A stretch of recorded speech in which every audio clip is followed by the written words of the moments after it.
Please note that this video has spoilers for the subject. Put off by how long this video is, don't worry, I try to jam-pack my videos with as much content and as much detail as I possibly can. Anything I feel I can comment on and that I feel you might be interested in, I pretty much put in the video. I try not to repeat myself and talk fairly fast. I either have or will cover other parts of this franchise, and this video either is or will be linked below. I'm not going to restate here what I did or will say in the other video. These videos get long enough as it is.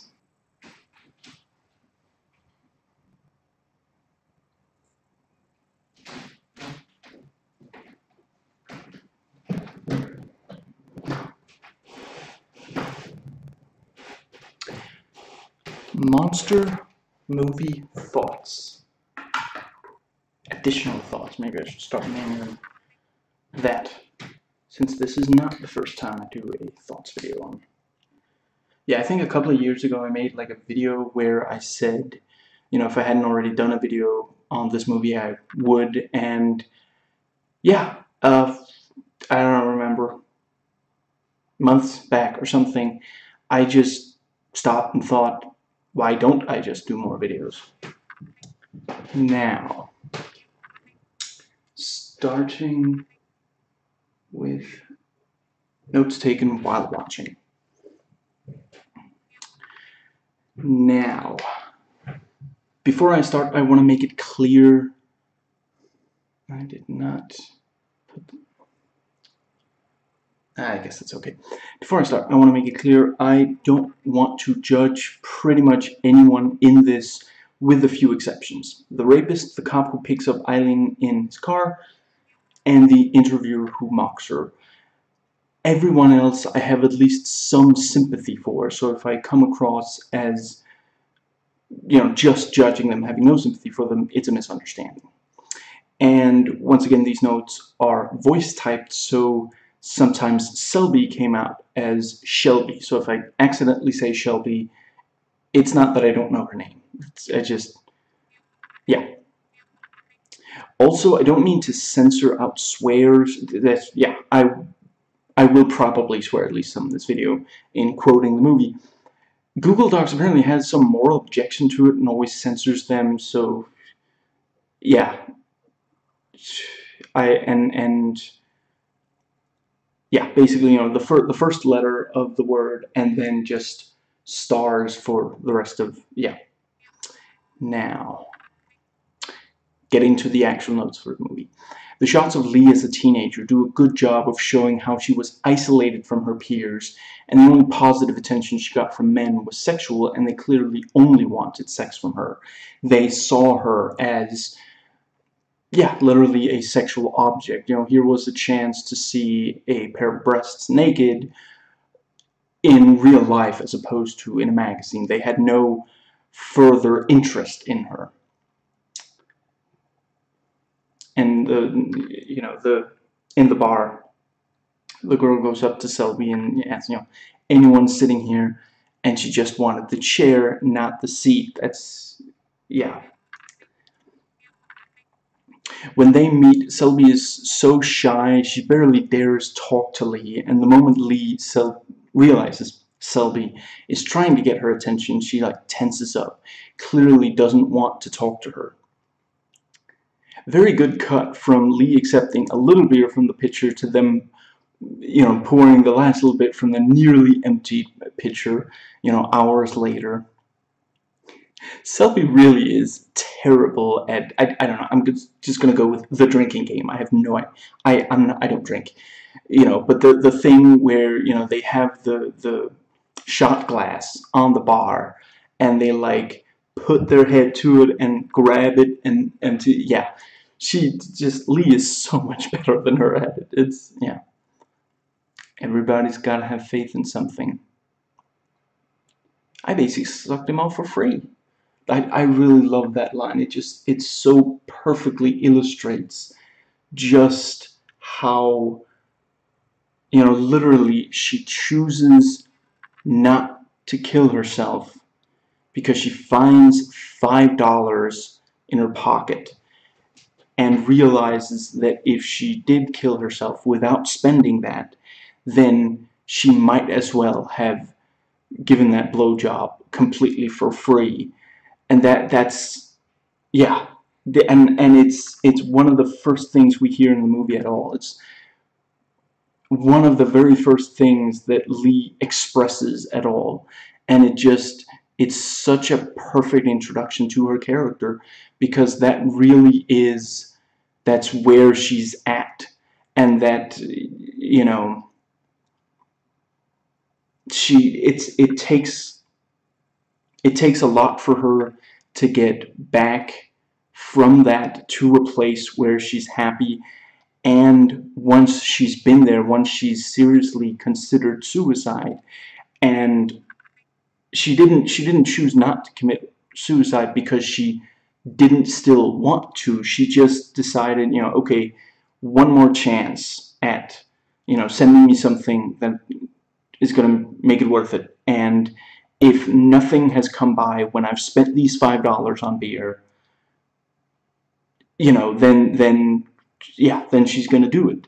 And yeah, you know, maybe that's why she has such an easy time continuing to kill. You completely understand the first time she kills, but she keeps killing after that. And she, yeah, a lot of the time she doesn't, you know, the second time it also really gets to her, but yeah, after a while it's just, you know, it's the way she makes money. It's faster than prostitution, you know, and yeah, it doesn't really bother her that much. She's come to a point where the value of human life is not very high for, excuse me? It's been a while since I forgot to do that.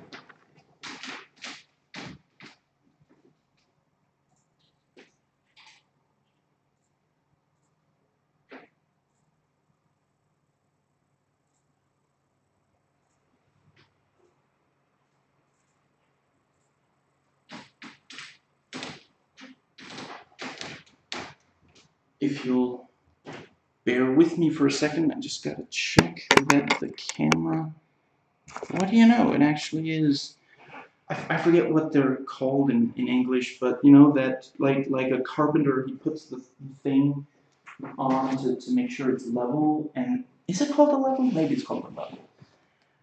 And you know, you gotta check if you can see the bubble, and that'll let you know if it is level or not. And I suppose this is as good a time as any to explain the thing I forgot, and that I used to sometimes forget, is to make sure that neither the screensaver doesn't come on, and that the monitor itself doesn't power down, because I don't actually use the mouse or the keyboard for the computer that's recording, only for the laptop of notes. So yeah. Now, yes, back, you know, back to the movie. Basically, she's in a place where human life doesn't have that high of a value anymore. And yeah, it's, you know, that's she notes in voiceover she could train herself to anything, and that's, yeah, you know, if you don't think, if you look at people and you don't think that they deserve to live, then at that point you might not be far away from starting to actually take lives. And that's, yeah, you know, she's been kicked around for so long, she doesn't really think, especially not men, especially not Johns. So yeah, now to get to something completely different. They're so cute and awkward together in the home of the friends of Selby's parents. That's gonna take a really, I forgot her name until it was just said, you know, I don't know, halfway through the movie, Donna in Donna's home.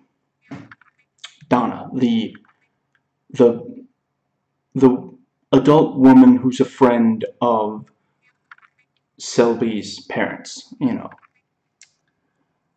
Now, and when they're, you know, in yeah, I already mentioned that. Yeah, we're talking about Donna's home. When they're in Donna's home, Lee is barely comfortable with the attention coming from another woman, but she definitely needed positive attention from someone. And yeah, it's just Charlize Theron. I have to try to remember. You know, it's because we think she, you know, she must be like, I mean, she's from South Africa, so the name, yeah, Charlize Theron gets a lot of credit for her performance in this, and she deserves every bit of it. It is an absolutely amazing performance because it is there. There is so much conflict in her. She does, yeah, like I've just gone over. She hates men. She hates men, but she believes in love. But she doesn't think of herself as a lesbian because she's always been taught that that was bad to be, you know. And it is that sort of, you know, if you're not taught, if you grow up where it's just, you know, normal, you know, I know a few people who, when I first met them, I didn't realize that they were gay, but then I later found out, and it never made me think less of them as people. You know, this is sounding like a humble brag. The It's not about me. It's about values. It's if you don't grow up like that, but she did grow up like that, and you know, even though she's a prostitute and she's been hated for that, you know, since she was a teenager, she still she still has hatred for lesbians, and the that's the, you know, I didn't realize that for years, but the I don't know if she would want to be named, but it was a bisexual on YouTube who pointed out, because she had made a video about how a lot of gay people don't believe that she's bisexual. They don't respect, they don't believe that bisexuals exist. And I wrote a comment to her and was like, I would have thought that gay people would be more understanding since they themselves are hated for their sexual preference. And she pointed out that sometimes groups who are hated have an easy time of coming to a place of hatred themselves because they have so little, they're constantly being targeted by hatred. So they, yeah, and I think the movie does an absolutely brilliant job of, you know, I just rewatched Boys Don't Cry yesterday, since there's a lot the two movies have in common, and I noted that in that they also, you know, that movie is about, yeah, in Brandon's own words, a sexual identity crisis, and the people in it try to rationalize, well, if a man who has, you know, who is biologically female is with another woman, then they must both be lesbians. And they have an easier time of arriving at that than accepting that, and and they actually do both deny, both Brandon and I guess I shouldn't say for spoilers, but they deny that claim, though Brandon himself doesn't really seem to hate lesbians, but he does, he does affirmatively say, I am not, he doesn't use the word lesbian, but I'm not going to repeat. And it's just, yeah, anyway, I think I've pretty much said everything I want to about that, but yeah, right, to get back on track, she doesn't think, she's certain she's not a lesbian because, it's that thing of, like, when someone is continually kicked and then, hated because of what they are, if someone basically said, yeah, they're like, well, I may be these other things, but don't call me that. I'm not that. And at the same time, she's not going to be a man, and it's also, I don't know if she was necessarily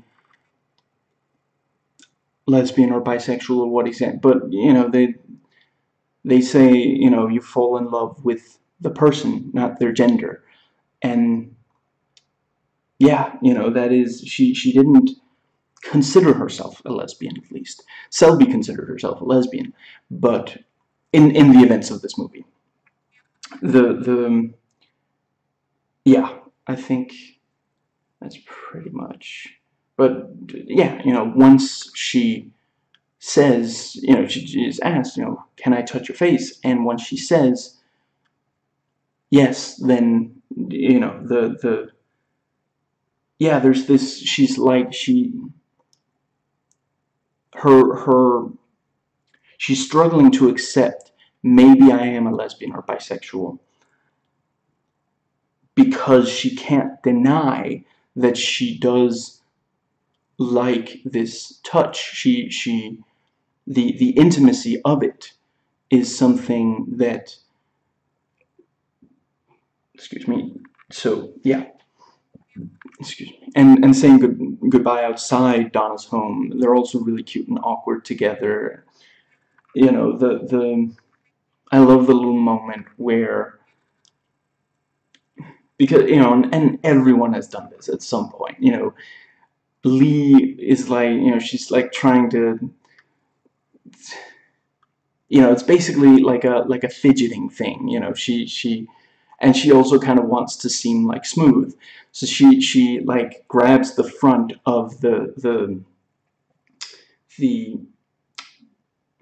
mailbox, and she accidentally opens it and then quickly awkwardly closes it. And I really appreciate that the movie dares have moments like these, because there are a lot of movies like it that wouldn't be able to sustain them. It would be difficult to accept them among the the murders and the rape, and so yeah, yeah, I was about to correct myself into rape attempt. No, he penetrates her. It's rape. With the, I think it's a tire iron, not with, yeah. The excuse me. There we go. But the movie needs them because we need to believe the love between Lee and Selby, and we do. The movie would not work at all without it. Otherwise, a big part of the movie is humanizing Lee, not making excuses for her, but humanizing her, because that was what, it's unfortunately, it's a very sparse DVD. Boys Don't Cry comes with a feature commentary track, but this only has, I think it is about 12 minutes, so that's something, at least a behind the scenes featurette, and they're very thorough. They go through a lot of the different elements, but one of the things is that director Patty Jenkins, who is incredibly talented, and I cannot wait for the next Wonder Woman movie, which I think they're calling Wonder Woman 84 or something, which is fine by me. It's, you know, and I do look forward to seeing Wonder Woman in the 80s. And I don't know how they're bringing back Steve Trevor, but I'm glad they did. That was always, you know, one of the, yeah. I am director Patty Jenkins. I am not director Patty Jenkins. That was an incomplete sentence. Director Patty Jenkins says that she felt that everyone was so quick to just say, oh, she's a monster.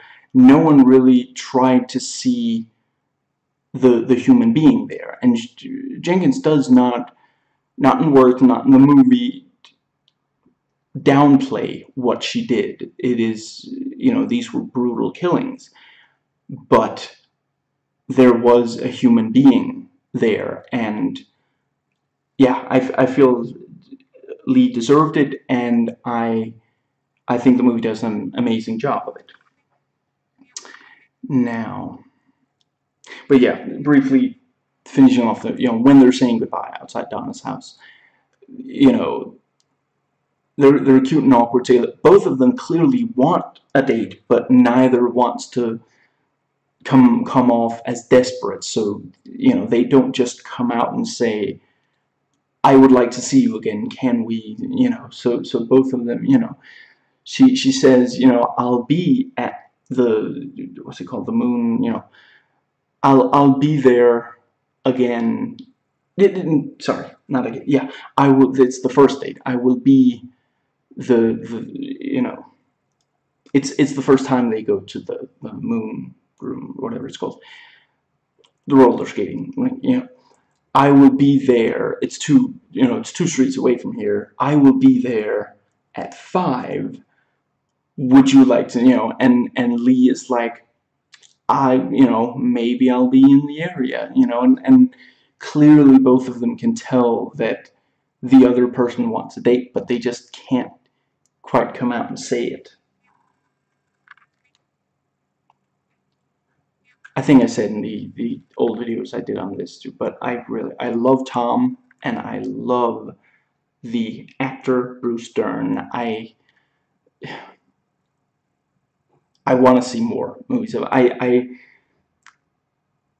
feel like he was underused in The Hateful Eight, and that is too bad. But that, you know, sometimes, you know, Tarantino movies, we don't always get as much screen time out of certain characters as we want. But yeah, he's, you know, he's amazing. I love him in, I think it's from the 70s, Silent Running, I want to say it's called, which I believe is directed by Douglas Trumbull. You know, yeah, I'm getting way off track. I just want to say I love him as a director, I love Bruce Dern as an actor, and, you know, if you watched this or any other recent movies that Bruce Dern is in, and you're like, I wonder what he looked like when he was young, you know, look up Silent Running. I'm not going to necessarily say it's a movie that you're going to like, but it is, you know, that's somewhere you can see. It's also a place you can see,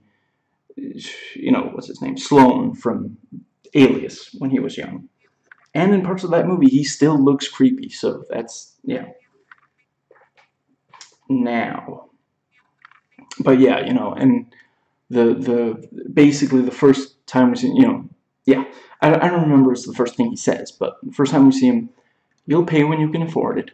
Want some sandwich? And it's like, you know, I think he also says, you know, it's not really the kind of sandwich I like anyway, but just, yeah, you know, and at no, you know, he walks in and he's like, you know, taking bites out of him, and she takes it with no reservation. You know, she doesn't, you know, a lot of people would be like, you know, maybe like cut around the parts that he took bites out of, maybe, or something.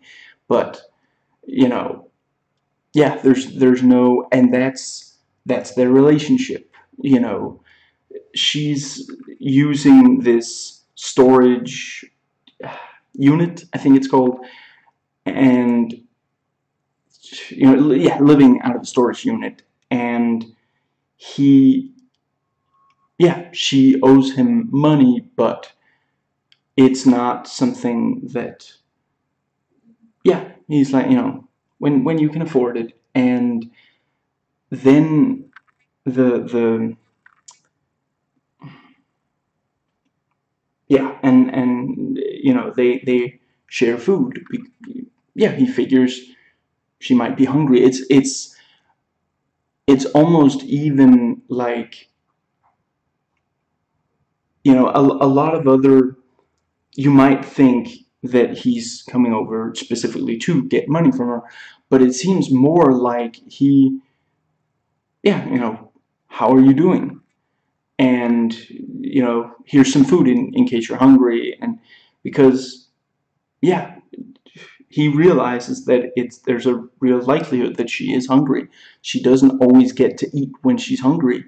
And this time there's something he can do about that, I do have to wonder, I'm not sure I completely realized this before, but there she's like, I could give you a blowjob for, as payment, and he says, no, thank you. But then at the end of the movie, she's angry at when she thinks that he's, that it's sex that he, but I don't know, maybe it was almost one of those rhetorical kind of thing, where she's saying that she knows that he's going to say no, but she wants to have said it, And, he points out, I hope it's, I hope the guy you're with, which is also, at first she slips up and says she's nice, but then she quickly corrects herself, which, again, maybe she doesn't, maybe she's not yet quite comfortable with telling him. Maybe on some level she fears that if he found out, he would have a problem with it. She's very guarded. She's always very guarded with other people, expecting them to abandon her. And the let's see, I guess, was there something else there? The excuse me. Yeah, and he's like saying, again, he's expressing that he cares, and he's like saying, he's basically like, I'm glad that you feel that you're happy with this person, but are you certain that this is not going to turn out to be someone who's going to beat you? I mean, I think the quote is, like that last guy who almost trampled you half to death. And I wanted to briefly touch on, I never did get around to writing this down, voice typing it down. Yeah. I get the sense, we don't know exactly how much, we're never told exactly how much of an education she has if she finished high school. I get the sense that she dropped out of high school, that, once let me think, once her siblings turned their backs on her when she was 13, when it was, like when other people confronted her and her siblings with that she had sex with, yeah, so revealing that she's a prostitute, her siblings, basically just kicked her out. And we're not told exactly what about her mother. We know that her father committed suicide, and then she was hooking so that her siblings would have fresh clothes and cigarettes and such, which is also, just just briefly put out there that, yeah, her siblings, you know, they must have been teenagers too, or they would have jobs to, you would hope, to supply themselves with cigarettes. But yeah, she supplied them with cigarettes when they were teenagers, you know. But I get the sense that she simply got, you know, far away. She didn't like move a couple of houses down. She just left, you know. And as far as I know, in America, if you stop going to the school you're going to and you try to get into another school, you need parent or guardian, like, I don't know if permission is the word, but you know, they need to be in touch with the school in order for you to be properly enrolled. And basically, if she didn't, if she couldn't point to a parent or guardian, which she didn't have, you know, neither did her siblings. She was the one taking care of them, and they threw her out. And it's likely that they also ended up in some kind of foster care, which is what would have happened to her if she had tried to get into school. So she dropped out of high school. Wait, high school? She's 13. Yeah, 13. I think that's high school, not middle school. But I don't. Yeah. In my country, you don't really separate by entire, like, you know, where I went to school. You could actually go to school from first grade to ninth grade, 10th grade. It's been a while. Did they end up changing it? I don't know. I do have what amounts to a high school education, but it's a long story. There's a, yeah, she would basically have ended up in foster care, and you know, which it's not impossible that she was, you know, by the time we meet her as an adult, she's way past 18, she wouldn't be in foster care anymore. But I don't get the sense that she, yeah, you know, once her siblings turned their backs on her, I get the sense that she just spent the rest of her teens and her life up to the point where we meet her in the movie as a prostitute, you know. And that's so yeah, you know, once she was old enough that she could maybe go to school and get it, you know, she didn't have enough money, excuse me, to pay for that. And you know, if she's living out of a storage unit, I don't know, I could imagine that you have to have an address. You know, you don't need to live in a house, but you need to live in an apartment or some kind of, you know, you can't be living out of a storage unit. They would simply, you know, demand that, you know, the government would get involved. Now, back to, you know, and preparing for her date, the only place Lee can make herself look more presentable is a public bathroom. And you know, she's in there for so long that other people are like knocking at the door and such. And Lee didn't have $5 for entry to the moonlight, and you know, she was like, "There's someone in there waiting for me. You know, if I will get you $5. I just need to get to them first." And you know, and if Selby hadn't realized that she was standing there, you know, if she had, I don't know, had her back turned to the entrance, yeah, Lee, either she wouldn't have gotten in, or she would have only gotten in because she, like, socked the dude who was, you know, saying you have to pay $5 before you enter. I mean,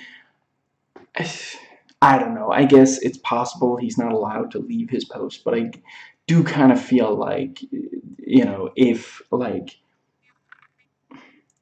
just like, you know, spend the couple of minutes it takes you to walk with her over to the person, and then if she does not, you know, walk up to a person, or she just like turns around and says, you know, screw you or something, you know, call the cops on her.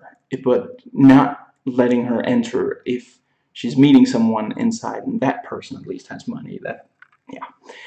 But Selby was probably watching the door waiting for the exact moment when she came in. So, and again, you know, Lee says, I'm waiting for someone, he can pay you the $5. You know, she doesn't say that it's, yeah. And Lee is clearly hurt by being asked about being a prostitute.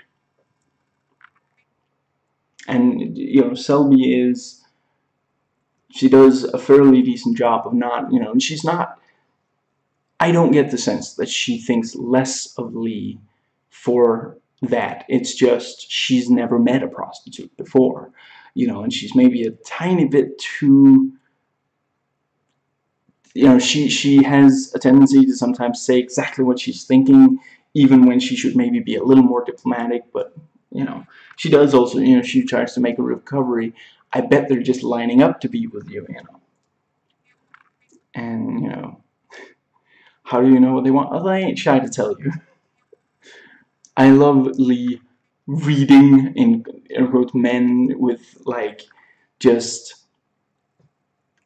yeah, you know, looking at people and it's like, oh, that dude's gay. Look at how hard he's trying to hide. I mean, you know, just, yeah, again, finding that little bit of ray of light in this really dark tunnel, that she's comfortable enough. Once they're talking about prostitution, she's so comfortable that she, you know, and, you know, Selby brought it up, you know, how do you know what they want, you know, and then she's like, oh, you want to know what they want? Sure, you know, I can read these, and, you know, you know, you see that little piece of shit over there?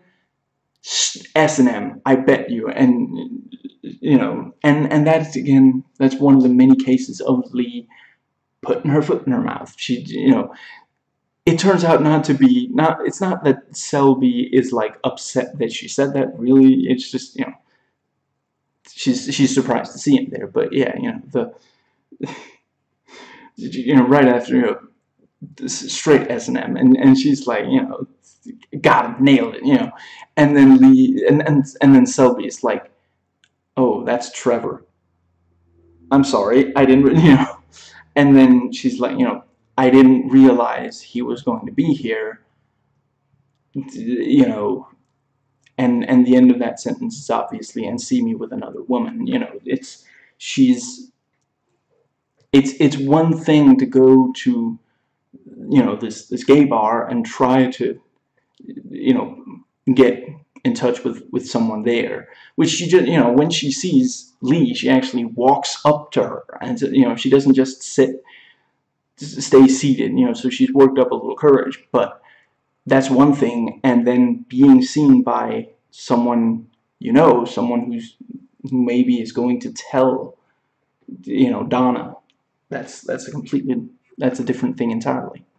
But that is, you know, ultimately she does, you know, she says later to Donna, it's not a choice, it's who I am, and I'm not going to be ashamed of it anymore. And to Donna, it is like, well, being gay is a choice. So you know, yeah.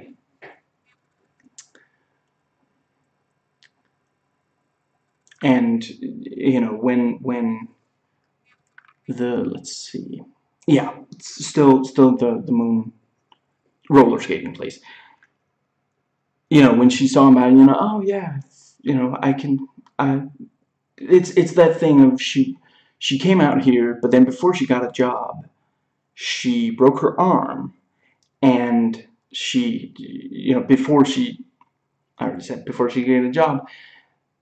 However, her father is paying for her medical bills, which is, yeah, you know, if not that, she's going to be in debt or not get the treatment. And yeah, with that, her father expects her to move back home. And it's clear when she's, you know, when she talks about that, she doesn't really want to go home. You know, she already said that she'd be in her parents' closet, which, if I recall, I think I've showed this movie to everyone, you know, everyone I've ever met that I thought would at all, you know, yeah, that would at all be open to the, you know, and I think one of them knew so little about English. You know, they read the subtitle, you know, and didn't know the saying. Read the subtitles, you know, go back and living in my parents' closet, and was like, at her parents' place, they don't give her a room. She has to literally live in a closet. And that's, yeah.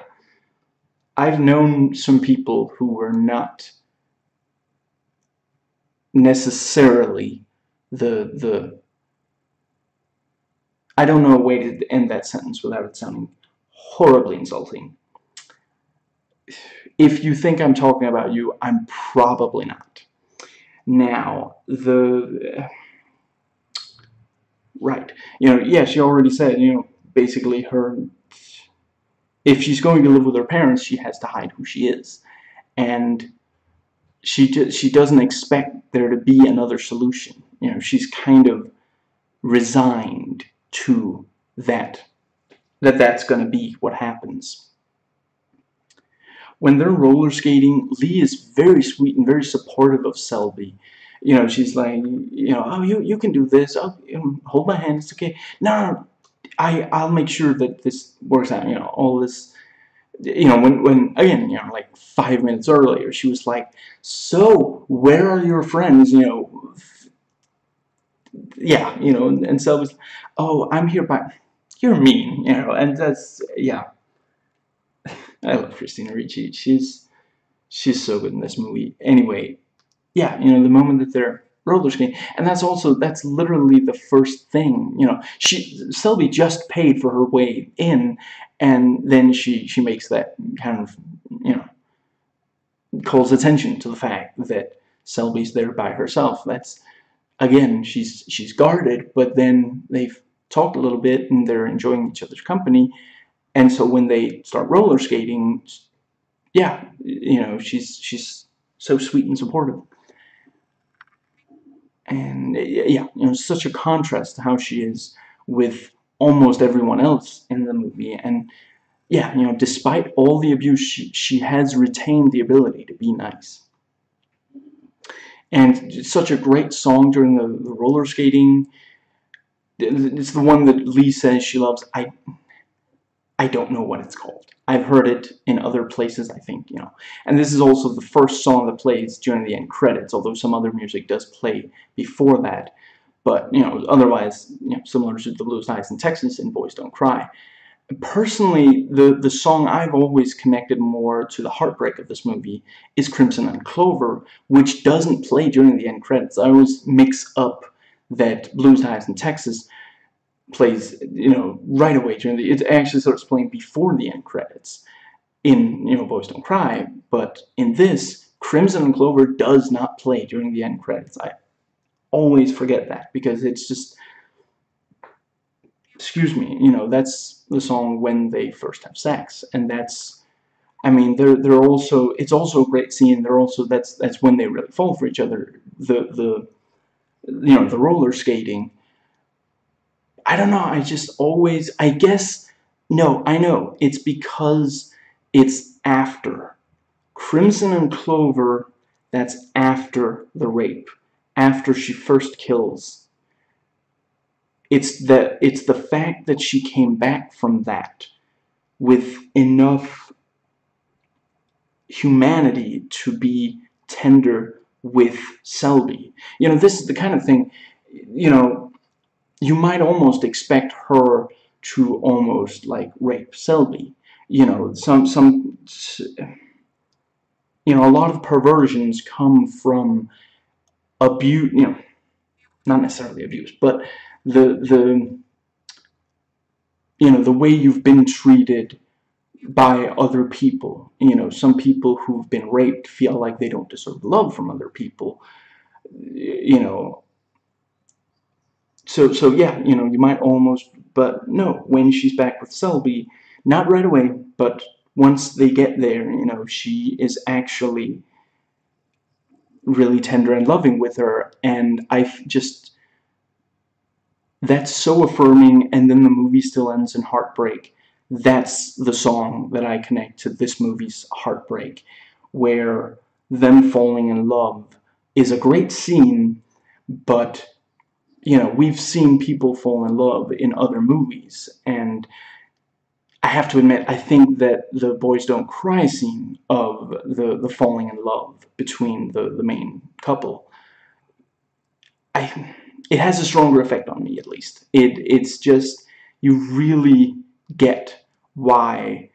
It's also just, it's in part that here they're, you know, they're doing a fun activity together, where in Boys Don't Cry, it's Brandon seeing, yeah, I'm still gonna go with, you know, but just, he's seeing this girl that he falls for.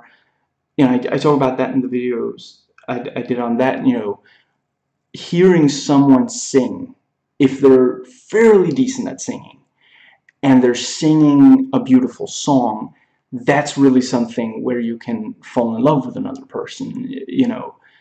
And yeah, you know, ultimately, if the, you know, we get from this movie that that's when they fall in love, but in a lot of other movies, the scene would essentially just be a date, you know, where in Boys Don't Cry, there's no doubt Brandon is falling for this girl. Now,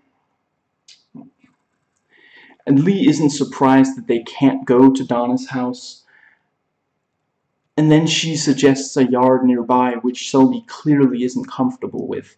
But yeah, to, you know, Lee, I mean, she's not even, she accepts that they can't have sex right where they are, but she was ready for it, even as people are walking out of the place and they're right there. You know, it's probably not the most public place she's ever had sex. It's probably, she doesn't have that many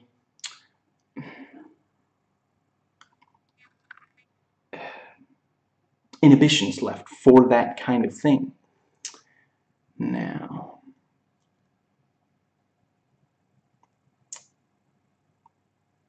I thought you didn't like girls. I don't like much of anyone, but I like you. And Lee says, you know, I'll get it, referring to the money for a hotel room. And that dynamic between them never changes. It's always Lee getting the money. It's, yeah. And we're told, you know, Selby's father has gotten her a job. And, you know, Donna even says, oh, you're going to be working with some very nice young men. You know, she's, I mean, she's basically trying to pitch her, you don't have to be a lesbian. There are going to be guys you can be with. Now, and when she's in the car, Lee doesn't come out right away and say that she's a prostitute. She tells some lies about family and then gets to the subject of earning money along the way. And at that point, you know, the man in the car, and I'm not just referring to the John in the scene, I'm saying in general, you know, she gets in a car and she says, you know, she says all this stuff, and once she said earning money along the way, the guy knows, because it's, you know, if she just got in and said, I will fuck you for $30, you know, a lot of people are, you know, would you know, they're trained by society to, oh no, I'm not gonna be with a hooker, you know, even if they do want to. But yeah, you know, at that point the man knows exactly what they're talking about and is receptive to, you know, most of them, almost all of the men she's met have been receptive to it. You know, I mean, really, I don't know this for sure, but I could imagine that at least in that area, you know, a young woman hitchhiking, you know, that there's a good chance that that means she's a prostitute, that that's how she, you know, and that one man, you know, the last John we see her kill, that he was too naive to realize that. Or, yeah, you know, he's a little, he's like middle-aged or so. He maybe doesn't realize that that's what that means now. But, you know, I could imagine that he does realize that she is actually, maybe that is it. He does realize that realize she's a prostitute, but yeah, he thinks, I mean, she's still a person. She can, like he says, maybe you need a hot shower, maybe you need some clothes. Now, yeah, and I wrote from, the man is receptive to it. He could probably tell that that was what was going to happen. They're basically going through the motions. There we go. Sorry about that. I was more afraid of it than you were, trust me. I don't think it's going to fall over, though. And she goes, let's see it. And he starts to unzip. No, I'm talking about the cash. What's that saying? Men have a brain and a penis, but not enough blood to run both at the same time? That is, unfortunately, sometimes absolutely true. And the rapist, John, isn't even shy to admit that he has a wife as he's about to have sex with a prostitute. And Selby is so hurt that she's apparently been stood up. Yeah. And the rapist is such a sadist. He doesn't only want to, he's not only going to rape her, he wants her to be in pain from other things, and he wants to hear her be in pain. We really share her catharsis when she shoots him and then pistol whips him. It can take a lot for a movie, excuse me, just gotta check that it's still recording, to convince the viewer that we should be positive in our response to seeing someone killed or die, especially just under half an hour into the movie. And yeah, it's, in a very short space of time, we come to absolutely abhor the rapist. I'm not going to say this human. Now, Lee is so naive, she thinks it's safe to knock on the window of Donna's house. I mean, thankfully Selby managed, she motions her, you have to get away, Yeah, I don't remember his name. I think it's only said once, but Donna's husband gets out the gun and is like, yeah, he figures that it's a burglar or something, and he's ready to shoot. And Donna even says, and that's where, like, Donna,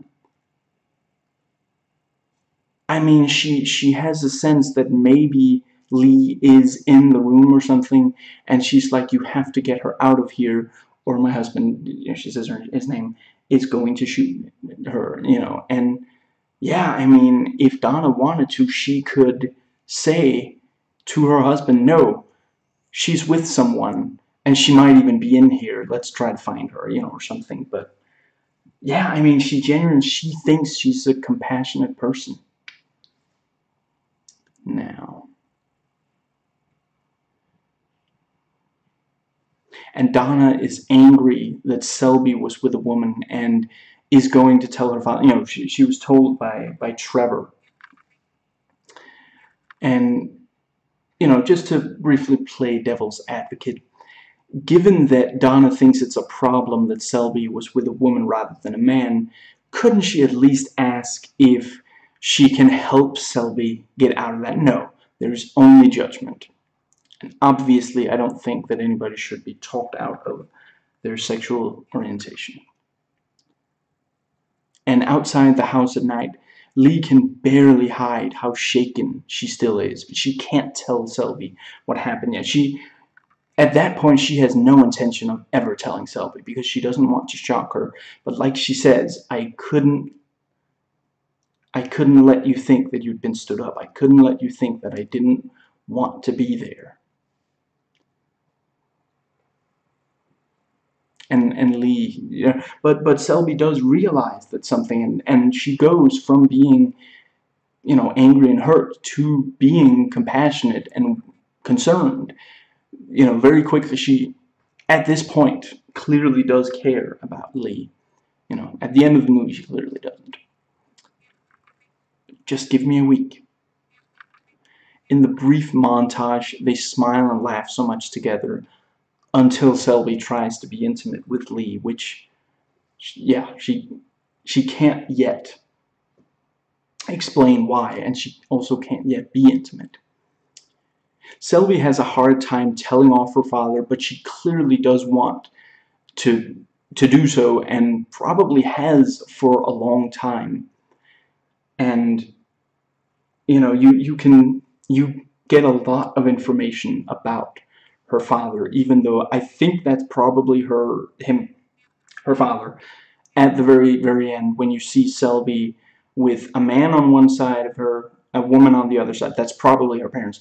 At the very end of the movie, when she's walking, I guess away from the courtroom after testifying, something like that, that's probably them. And it's basically this one phone call is when we hear him say anything, and then we know what Donna said. She said, "Your father is going to be angry when he hears that you were with another woman." But we can tell so much about them. It is, her father is angry that, about this apparent lesbianism, and he thinks that she's stupid and naive. He thinks that Lee is going to take advantage of Selby. Donna, probably her husband, and Selby's parents, they have no compassion for, well, Donna seems to have maybe a little, for people. She says, "Oh no, we don't associate with, people from the streets," and they legitimately think, I mean, it's one thing to think that a woman should not have sex with someone for money. I've talked about my views on that in the past. Yeah, just very briefly say, I don't think that there's something wrong with her doing that. I just don't think that anybody should have to. I think anybody who doesn't want to should never find themselves in a position where they have to. But if you want to, I don't see any problem with doing it. I want you to be safe, and your clients for that matter. But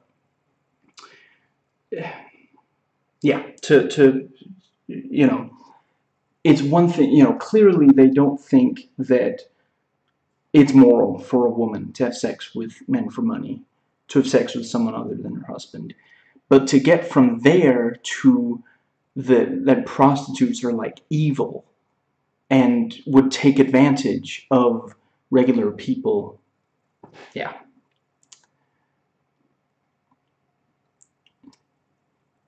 And when they're talking about what Lee is going to try to be, Lee still can't yet handle Selby touching her, and that's also, she literally said, "I always wanted to be president of the United States," and it's just, she's such a romantic. She genuinely thinks that there might be some chance that she could be, and before that, I want to be a vet. I really love animals. But you have to get a degree. It's a doctor. Oh, never mind then.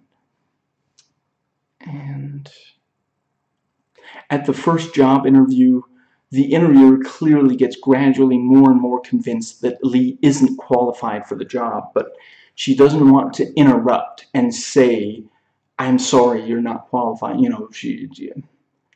And she doesn't, I don't really get the sense that she outright thinks that Lee is necessarily stupid. She's like, "Oh, honey, no, you can't. You need more. You're not qualified for this job. I'm sorry."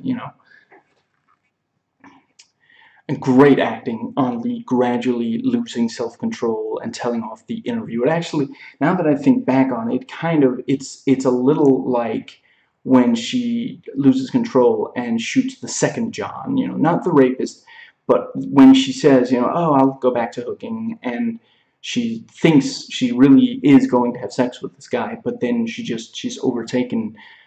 Yeah, it's this thing that she tries. She really does try to not to be optimistic and to try to approach the rest of the world in a friendly way, in a nice way. She doesn't demand that she get a job. She and when it just becomes too much, she snaps. And I noted here so that I wouldn't forget later. Later on, Selby uses Lee's story of telling off the employer because she doesn't have any interesting stories of her own to tell,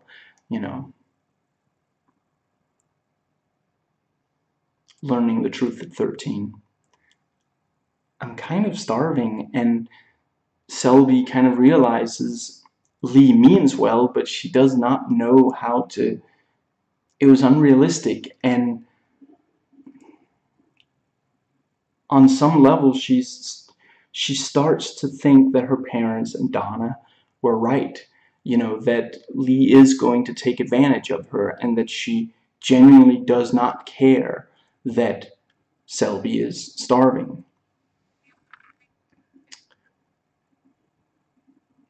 And the cop actually thinks that she got off easy because she didn't do time. He thinks that as long as he doesn't actually arrest her, it's okay to beat her. Selby crying in the bathroom is heartbreaking. The whole scene, from the very start to the very end, just pure heartbreak. Now you know me, so run like the fucking wind. I don't want to go. Yes, you do. They all fucking leave me. And Lee rationalizes that she was only scared of being caught by police, that otherwise she would be fine with hooking. Because again, she can't accept the reality of it, because if she has to admit that she can't go back to hooking and she can't get another job, and at this point, yeah, Selby is not going to get a job, then she's going to lose Selby, and I do think that that's, I have sympathy for Selby a lot of the way, but I really do think, in the old video I mentioned that, they never bring up the possibility of Selby hooking, I shouldn't maybe have added, or her getting another job, but I forget. Anyway, she says she didn't get a job because she broke her arm, but then the cast comes off, and she's still not, again, I realize Lee says, I think her exact words are, "No girl of mine is going to work," but yeah, at that point when they can tell that Lee can't get another job, and she says she quit hooking, she fucking hates it, she's wanted to for a long time, just, if Selby got a regular job, they could at least, they could party for some of the money and save up the, a little of the money, and yeah. Lee is so uncomfortable with the dirty talking John. Now, and it's the, he wants to be called daddy, and she's like, "Why, do you like to fuck your kids?" And I'm not gonna kink shame, but I can't completely, for people who have a problem with, sexual kinks, I personally don't. I basically think, I don't personally want to watch you having kinky sex, but then I don't want to watch you having sex, but unless it's a porn. But I don't want to watch people have sex outside of that circumstance, regardless of whether or not it's kinky sex. I don't necessarily want to hear about it, but then, yeah, I don't necessarily want to hear about, vanilla sex either. I really don't see the problem as long as no one's getting hurt, as long as it's all consensual. But people who have problems with perversity, I can kind of understand why calling someone daddy is something that I could better understand, like calling someone their, like, let's see, you know, master or mistress or something, because at least that has nothing to do with children. Well, I guess mistress, was that also like a teacher, schoolmistress? But actually schoolmaster, I guess, is that like the superintendent or something? You know what? I'll get back to you on that. I guess most of those do have, you know, some kind of connotation with, you know, but I do still get why daddy bothers some people, even though I don't think it should. Now, and yeah, you know, great acting on Lee, moving from being about to have sex with the dirty talking John to shooting him. It's not a fraction of a second. It builds to a crescendo. She, you know, you see her eyes moving. She really, she's trying to calm herself back down. She's trying to be okay with it because it's happened before. She's, you know, she's been with men that beat her. So a guy that talks dirty, you know, not saying that, you know, obviously, again, non-consensual is not okay, but you would think that she would be okay with something that's so much lesser, but she can't be. She's crossed that, you know, the what is it? She's past the point of no return. She just can't. And Lee says, "Oh, we're definitely gonna move. You know, this place is shitty." And in reality, she's worried that the bodies will be traced to her now that she's killed 2 people within the one area. You know, and we see why Lee feels she needs a shower. She's covered in the John's blood. And Crimson and Clover plays the first time they have sex. Lee now feels comfortable being intimate with someone again. She genuinely feels that their problems have been solved. You know, she now has more money again, you know, so Selby is going to stay. And she's also high off having killed another person, feeling that she's doing good, rationalizing. He was a child molester. You know, it's good that you know, it really, it's a warped idea of doing good, but it really, not everybody understands just how powerful it is when you think what you're doing is right, when you think that what you're doing is making the world a better place. People can do the most obscene things in the name of it being right, you know, and a lot of people have justified their murder with saying the people I'm killing deserve to die. They've done awful things. They're going to keep doing awful things. You know, yeah, I think that's where I'm going to leave that.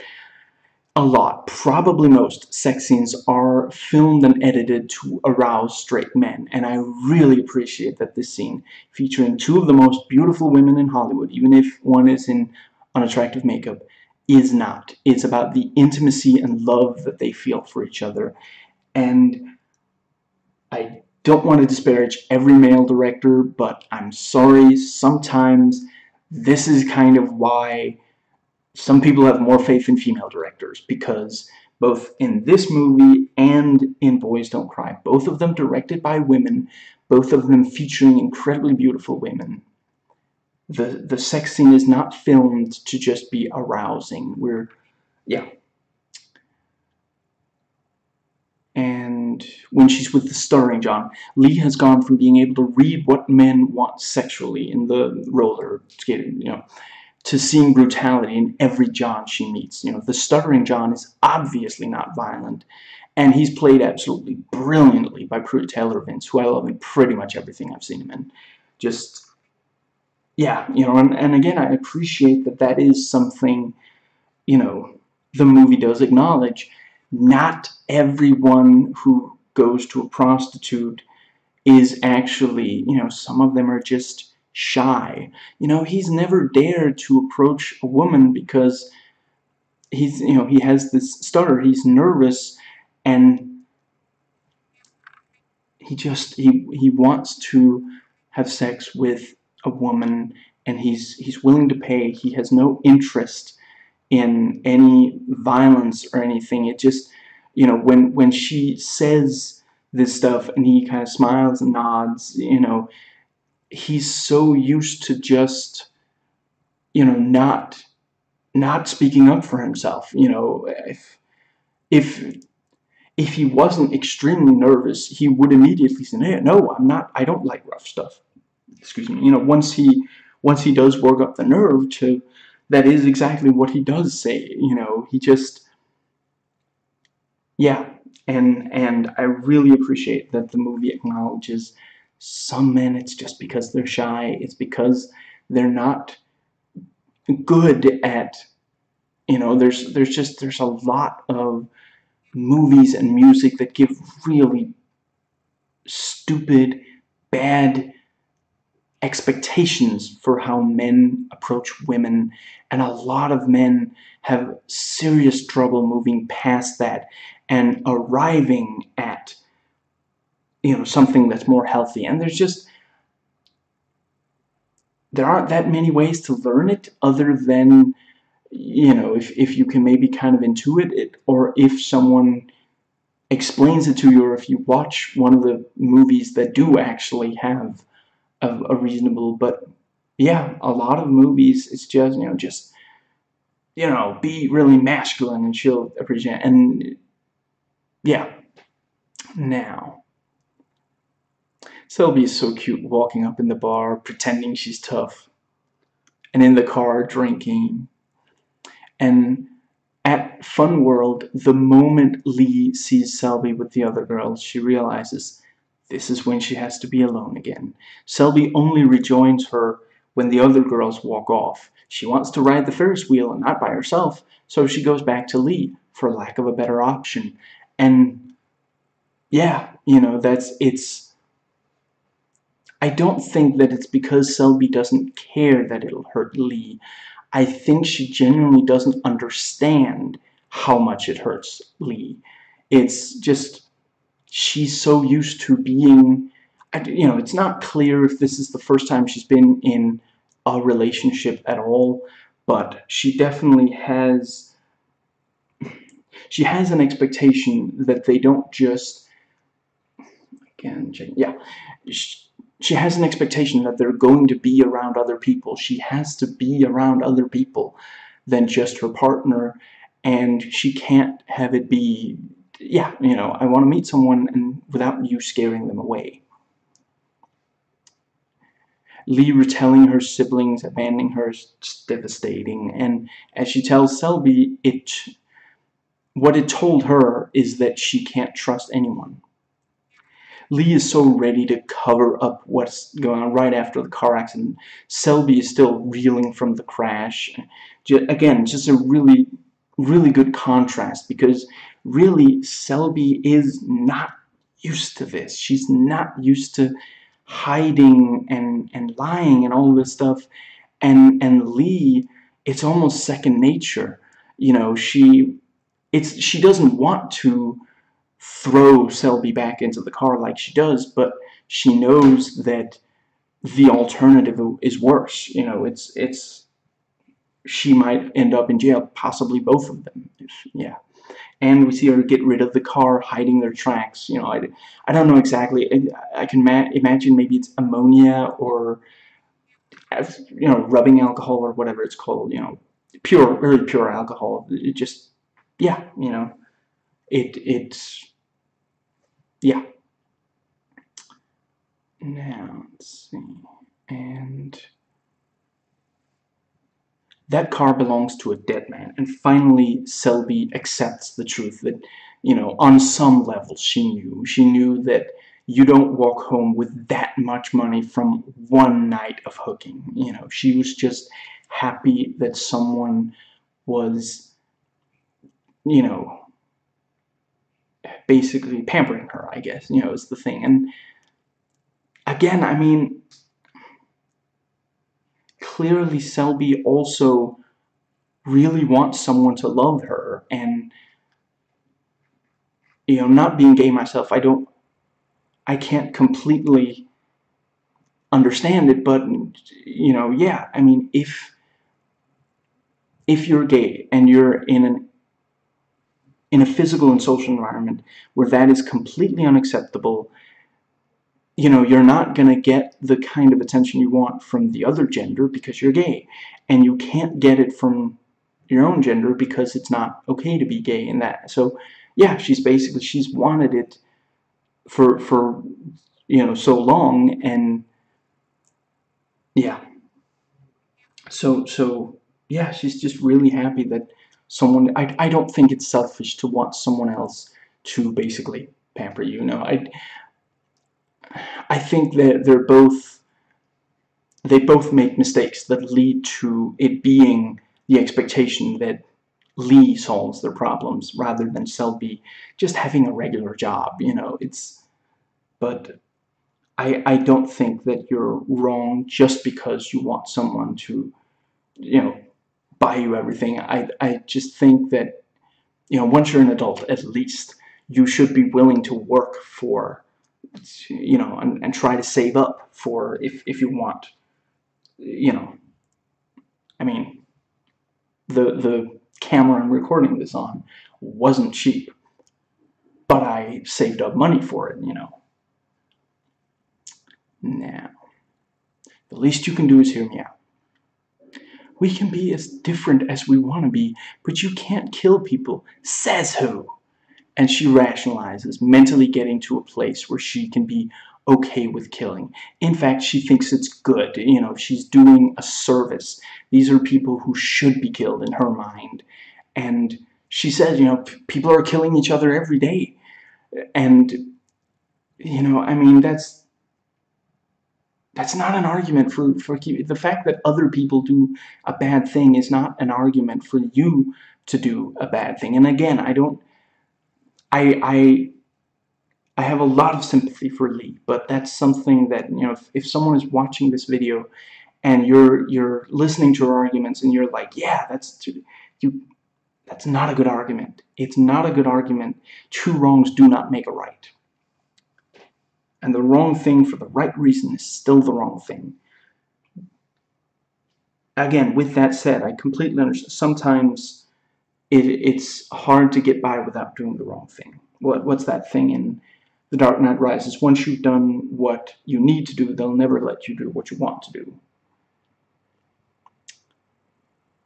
She's been told her whole life that being a prostitute is wrong, but she can't make life work without being one. So now that she has started killing, that's also something which she's always been told is wrong. You know, again, it is this thing of once you get there. She says it early on, you know, she doesn't like people. And she has a real expectation that everyone abandons you in the end. And she thinks that Johns are the very, you know, she keeps seeing rapists and child molesters and even killers in her Johns, even when, you know, when you look at it, it seems like, no, that person, there was not enough evidence. And that's almost always one of the big problems with,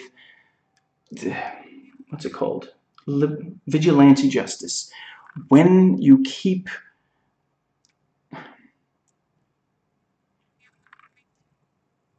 just because you think it's the right guy doesn't mean it's the right guy.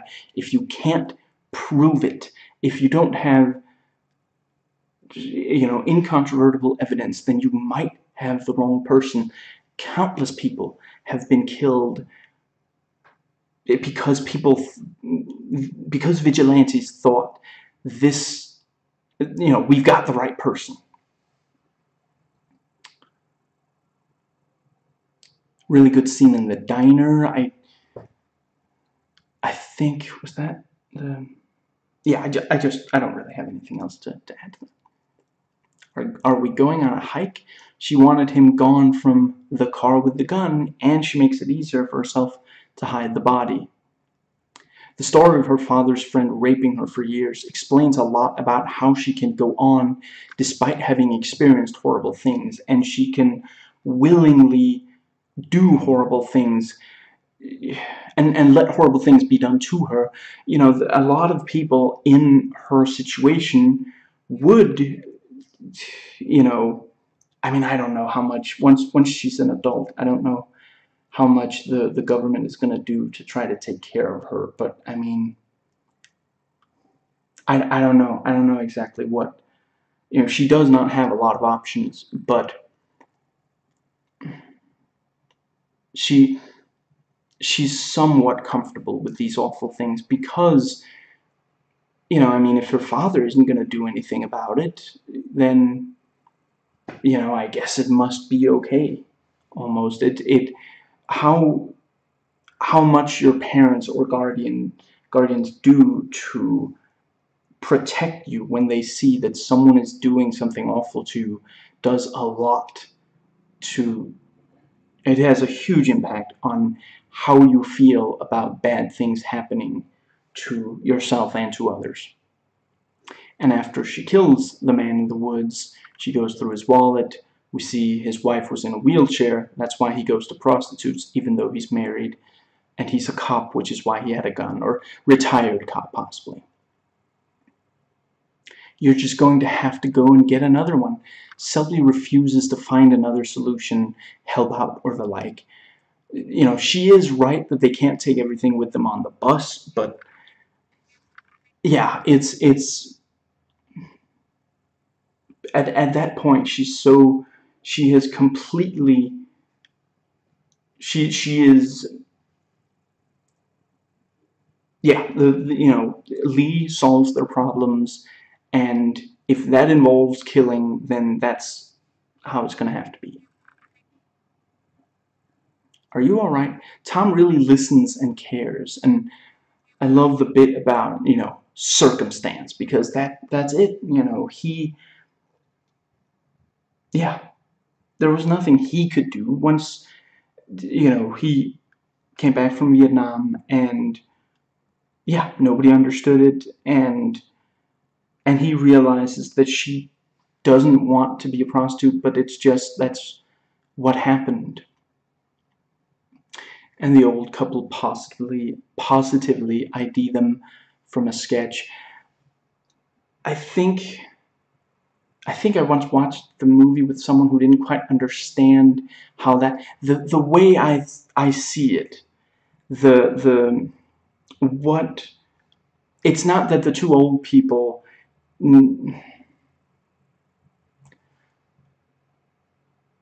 mean, I guess the thinking about it, I guess, could it really be that? I mean, I guess one option at least is that the two old people, they, you know, they called about the car crash and they described the car. They may have been quick enough to get the license plate. Once the, you know, the police, they, you know, they confirmed, well, that license plate is from this missing person. They may have found the body by then, you know, and so they got a sketch artist to the, you know, and had the old couple, you know, had them describe, you know, or possibly someone else saw them in one of the cars.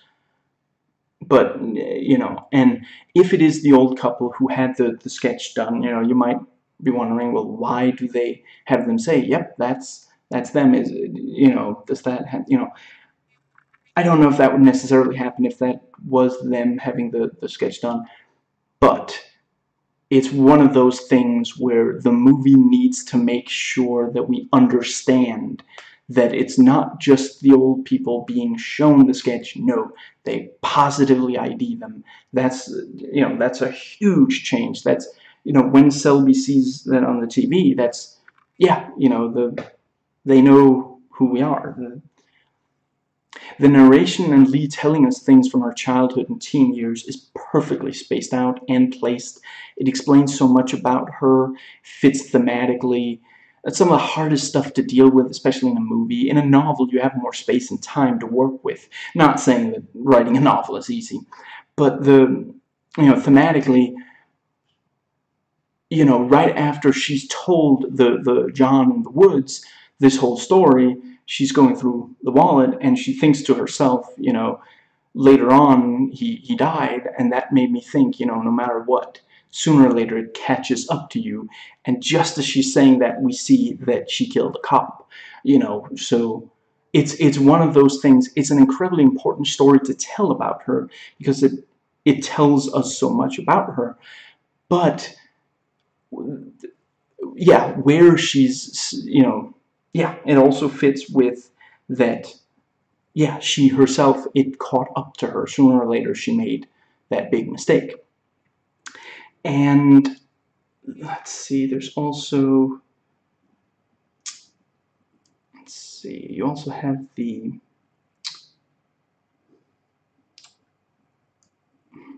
I guess, I think that's the only one I really want to comment on. I said all I have to say about the last John in the Old Thoughts video. The bus station scene is very strong. And it turning out that Selby, oh, sorry, that's coming up. Never mind. I don't think anything hits me as hard in this movie as when she thinks Tom is as bad as everybody else. The only person who was still around, the only man that she felt she could trust at all, and she believes now that he's now just as bad. The thing, you have a wife, and you're trying to get me to come with, not you too. And that's just, yeah, I gotta say, personally, it hits me harder than the several times she loses Selby. Just yeah, when someone loses all faith in you and thinks you're, yeah, I've lost people that I was in love with, but to me, it hurts more when someone thinks you're just as bad as everybody else. And it cuts from the call being recorded to Lee in court. They gotta tell you something. Moving on to notes taken before watching. Is it just me, or does the number 2 look way too much like the number 1? If you don't quite, I don't know, what's the, it's not enunciate, because that's when you speak, right? Whatever. If you're not a calligrapher, is that the, whatever. Now, I still haven't, and I still don't intend to read real-life stuff about Eileen Wuornos. I haven't watched any material about Eileen Wuornos, not either of the documentaries, not the TV movie, only the stuff that came on the DVD with this. And this is one of my all-time favorite tragedies and movies in general. Completely heartbreaking. And, due to the events depicted in Boys Don't Cry, I can't listen to The Blues Dies in Texas without being gripped thinking of that tragic story. Due to this, I can't listen to Crimson and Clover without being gripped thinking of this. And as I've said before, I, long ago, made the decision that I would not cry on camera in these vlogs, nor appear in them soon after crying, for a number of reasons, which I won't go into here. I will say there's nothing wrong with crying, unless you're crying about how Donald Trump is trying to do a good job while thousands are in internment camps actually deserving sympathy. Anyway, not appearing on camera while or after crying is made considerably more difficult by certain movies. Fury is one, Wonder Woman's solo movie is one, Boys Don't Cry is one, and this is one. I realize everybody says this, but there was a ton of talent and courage going into the production of this. The crew were all incredibly talented. Despite Patty Jenkins not having directed before, this is an incredible debut. And Tehran took huge risks here, Like it or not, it takes a lot for a beautiful actress to let herself look ugly in a film. Whether or not it's fair, a big part of their appeal to movie makers and movie-going audiences is their appearance. Countless movies are carried by the female star and her appearance. And Charlize took the chance that no one might ever be able to see her as a sexy character again. And given her natural beauty, a lot of the roles offered to her are based in part on her appearance. And I realized that she took roles that were not, you know, I'm not sure, glamorous before this. But I have to admit, I actually have not seen that many movies by her, which I admit, I don't know why. I guess to some extent, I think to some extent it's like with Christian Bale. In that case, it's for American Psycho, and, well, I'm not sure I've ever really hesitated to watch a movie with Edward Norton, but with him, it's definitely American History X. I don't really ever want to be distracted from how amazing they are in this one movie. That I don't know that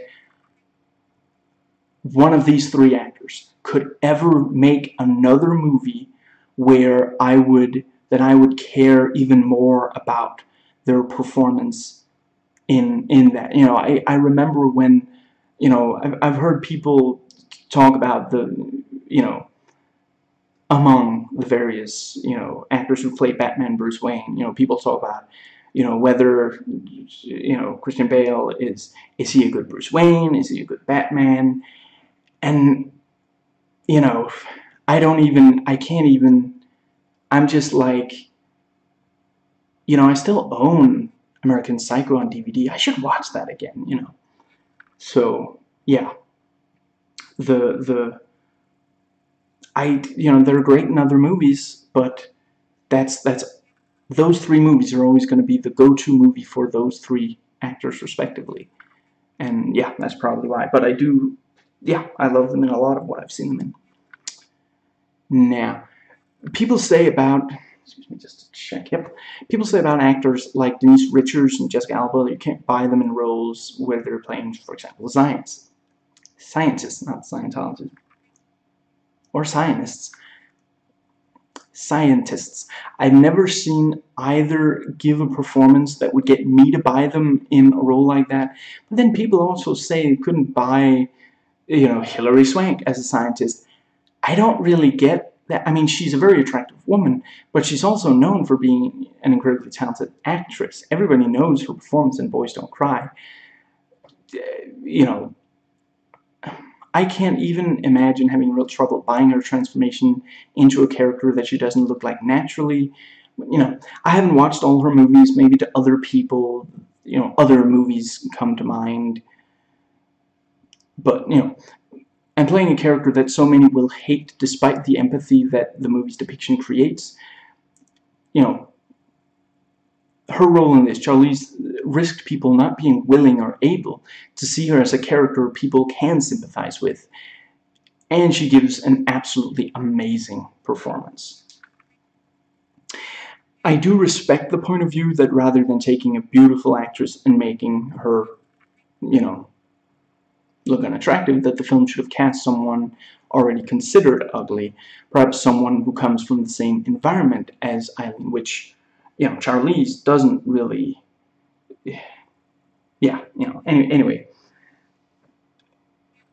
you know, in Welcome to the Dollhouse, the lead is, you know, is someone who's considered ugly. If Charlize wasn't so amazing in the film, maybe I would also agree with this point of view. I mean, I guess if you want to say something like stunt casting, I can see where you're coming from. I think I'll leave it at that. But, I mean, it is... I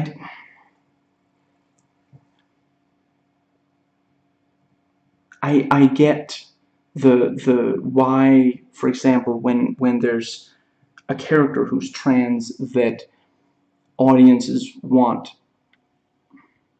you know, progressive audiences want that role to be played by someone who is trans in real life. I don't know, I can't imagine this movie with anyone other than Charlize, I have to admit.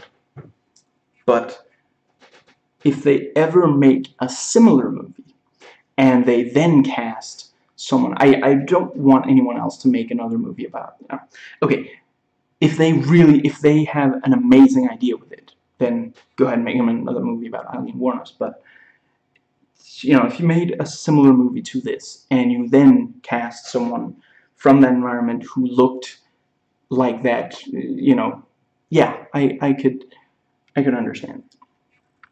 There's a real fatalism to Eileen. She expects things to go wrong, and she's ready to go far to deal with that. She herself points out that the things that come easiest to her are not the little things, they're the horrible, no turning back now kinds of things. Without fatalism, if she hadn't been pushed so far by other people, by life, she wouldn't be able to keep going like that. When she has money, when it seems like she could do whatever she wanted to, she takes Selby out to drink and to eat. Do they even go to a fancy place more than that one time? She takes her to that bar where, where she's basically a regular, yeah, and the guy won't. He says he can't. The guy, I guess the owner maybe doesn't, is not gonna let them keep buying on, credit. I forget what it's called. And she doesn't feel comfortable going to a fancy place, doesn't feel welcome, as if her money isn't as good as other people's. And when she is in the she kind of like flicks the bill onto the onto the table. It's that's the kind of way you behave in a bar. Now, it is true that some of this is merely being poverty-stricken, being used to that, not being used to having a lot of money. But, she doesn't invest the money, she's not buying something that would continue being useful, she's merely spending the money on what she feels like doing. I realize that she might not be able to do these things by herself, but she also doesn't try to find someone who can help her do them. Excuse me, I mean, she knows Tom. Maybe he could, I don't know if he personally, but maybe his wife has some friends, something, would be able to, invest the money in a really smart way, or, something, or, put them in the bank or something, but just, she spends the money without making sure she's earning new money to replace it. For this whole portion of the film, between her quitting hooking and and starting back up because Selby cuts open the what's it called, cast. It actually, she doesn't stop and think, if I can't keep earning money, we're gonna need to live off this money for a really long time, but yeah. She's clearly not stupid. We see that from many of her other decisions, and yet she simply spends the money because she has something good. She expects to lose it, so she's just trying to enjoy it while she has it, and paradoxically, cognitive dissonance inspiringly, she can be incredibly optimistic, to the point of being heartbreakingly naive. She actually thought that she could be a veterinarian because she loves animals. She doesn't stop to think that the education required for it is long and incredibly difficult. She goes to job interviews without meeting the requirements for those positions. With that said, her treatment at the hands of that last interview is completely unfair. As she points out in response, he doesn't know her. And, then when she doesn't get that job, she just rationalizes she didn't even want it. It's a bad job to have. She keeps pushing away the reality that they need money somehow, and some part of her genuinely thought that she would be able to one second. That's yeah, I think some part of her thought that she would be able to get some job, and then once she realized that she can't, but then she kills the second John. Yeah, some part of her genuinely believes that she can just keep killing Johns and taking their money, because it was the only way she could think of to keep Selby. And of course it was cathartic for her. She told herself they were all rapists and killers. Like the first one was. She's met so many awful people in her years of being a prostitute, and like everyone who continues to do something that they consider wrong on some level, she tells herself, I should be doing this. It's the right thing to do. And, also note, she says she wants bad people stopped. She never talks about potentially becoming a cop. On some level, she doesn't believe that they're actually, because the one time we see her with a cop, that where she, isn't just being arrested for, they're at the end, we of course briefly see it, but yeah, the one cop, he beat her, and he doesn't even think that that was a bad thing. She didn't have to do any jail time after all, so yeah, she probably doesn't think that cops, actually, not only stop bad people, at least. Lee can be very antisocial, especially towards men. It comes very naturally to her.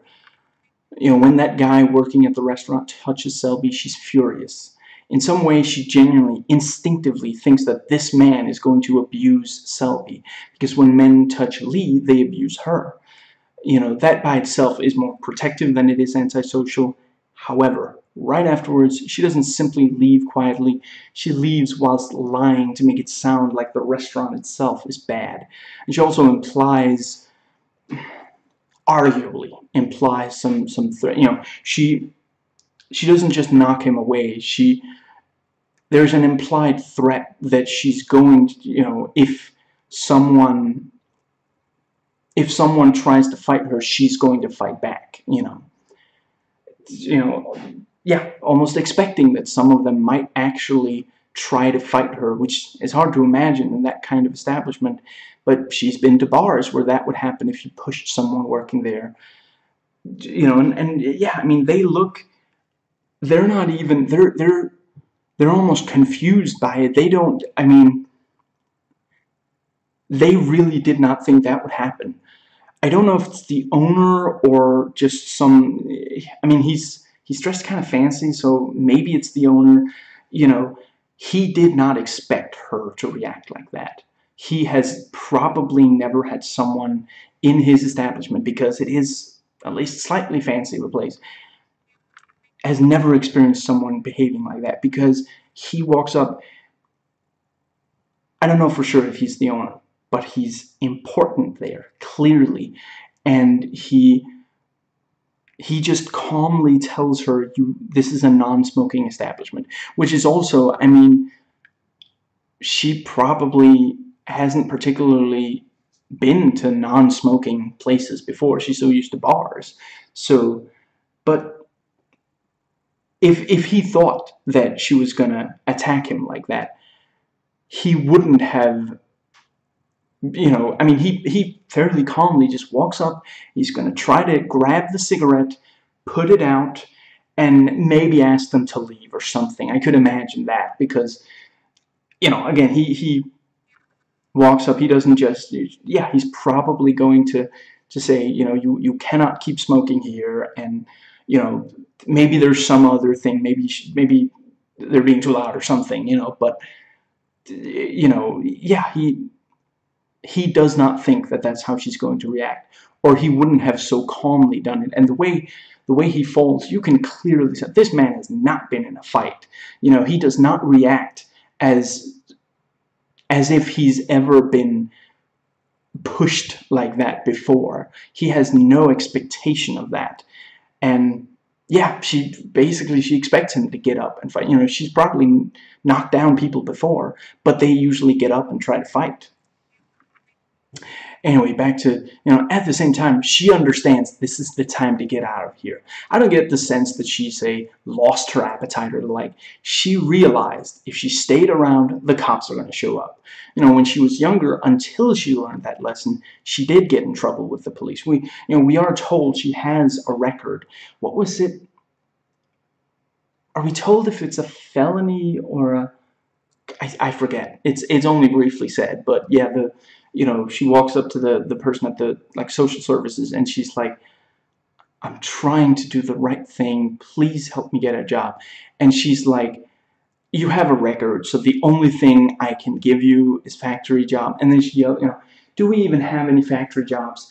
And Eileen, again, she just, listen to me, and the woman walks off. And yeah, and even if she hadn't snapped at the woman working there,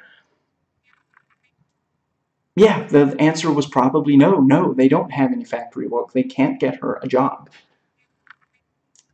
Now, but yeah, she did get in trouble with police, which was also the start of her mistrust of them. Her every encounter with police has been negative. She's always she's never the person being helped by the police. She's always being she's the one being removed or arrested, or maybe she was at some, the Tom talked about, the last guy who almost trampled you half to death. Maybe the police helped her that time, but maybe, when they came to help her, they were like, oh, you're a hooker. Well, I mean, that's why you got beaten up, some kind of thing like that. People who live in low-income areas are often treated by police as if, well, of course you're gonna experience this bad thing, or even if I did help you, yeah. She's barely even surprised when she's picked up by a police car after the job interview. She's like, well, what's the problem? But she still gets in the, and that cop has internalized that any prostitute he comes across is fine for him to use for sex. The absurd idea that prostitutes are addicted to sex or the like, or necessarily enjoy it. It's a job. It's, yeah. And due to how she's been treated, including by her own siblings, she has little, if any, faith in people. And of course, proving her fatalism to be a good instinct, the one time she does trust another person, Selby, at the end, it does turn out to be a huge mistake. Don't get me wrong, most of the way I can sympathize with Selby's actions. Here's where she loses me. Pretending not to know about the money that Lee left her, and being so cold and distant in court. I realize those are caused by her no longer being with Lee, and once you're away from someone that once you're away from someone that you care about, I'm not sure I'm going to use the word love about it. Once she's no longer with Lee, if you love someone, you don't betray them like that. And I do believe that she loved her before before she left there. Yeah, once you're no longer with a person you love, and everyone around you is telling you that you're wrong to care about them, and there's someone that you maybe wouldn't normally care about, the people around you can then push you to a place where you get to believe them, where you might even believe that you never did care at all. No, the other person tricked you. Honestly, the other person probably didn't care about you either, because the other person is a bad person, and if you cared about them, that makes you bad too. And you're not a bad person, right? Of course you're not, because suddenly it's so easy to be a good person. All you have to do is say no. No, you don't care about that other person, and yes, you will betray them. Now, in the old thoughts video that I did on this movie, I say something I'd like to expand upon now. When the rapist John says, I love women and I hate them, Lee responds, yes, that's how it is. I said in the old video that that's how she feels about men. I'd like to add, or I suppose clarify what I may somewhat hint at in the video, that she expects and is used to men who hate women being her customers. Men who genuinely do love women are more like the John who actually asks if potential John, who asks if her kids are okay. He definitely, clearly does not hate her. And I say in the old video that Selby is used to getting fairly good things. While she was no longer living with her parents, she was living with these fairly well-off people, Donna and, and I mean, they live in a house, and I guess it's the suburbs. I don't know. I'm not always a good judge of that kind of thing.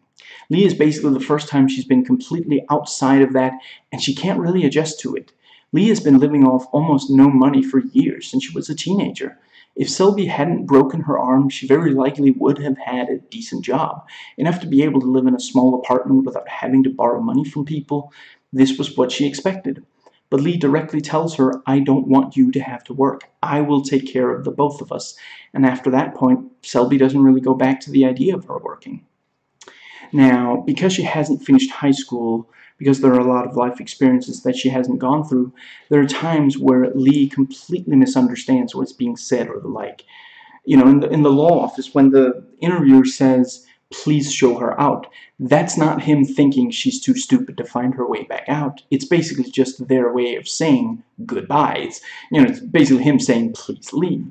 But she's so unfamiliar with that kind of fancy stuff that, yeah, I mean, she takes it kind of literally. It is kind of weird that please show this person out doesn't mean because they're too stupid to find their own way or something. I mean, I guess if you're like in a mansion and it's like, well, the 27th door on the left and then the 5th door on the right, but other than that, I don't know.